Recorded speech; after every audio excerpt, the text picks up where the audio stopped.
গত 3 দিন আগেও ইন্টারনেট ক্র্যাশ কার্ড কিনলে 40 টাকার একটা ইন্টারনেট ক্র্যাশ কার্ডে 1 GB ইন্টারনেট পাওয়া গেছে, কিন্তু 3 দিন পর থেকে গত 3 দিন যাবৎ দাম ঠিকই আছে, 40 টাকা মূল্য, কিন্তু ইন্টারনেট অর্ধেক কমে গেছে।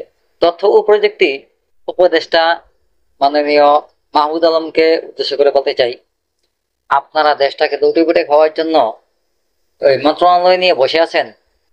আপনারা কথা দিয়েছিলেন দেশের মানুষকে অল্প দামে ইন্টারনেট ব্যবহার করার সুযোগ দিবেন, কিন্তু অল্প দাম তো দূরের কথা, এখন যেই পরিমাণ লুটে পুটে খাচ্ছেন তাতে বোঝা যাচ্ছে আপনারা আপনাদের আখের গোছানোর জন্যই আন্দোলন করেছিলেন এবং নিজেরা নিজেদের ব্যাংক অ্যাকাউন্ট বা পেট ভরার জন্যই আন্দোলন করে বিগত সরকারকে হটিয়ে নিজেরা ক্ষমতা দখল করেছেন।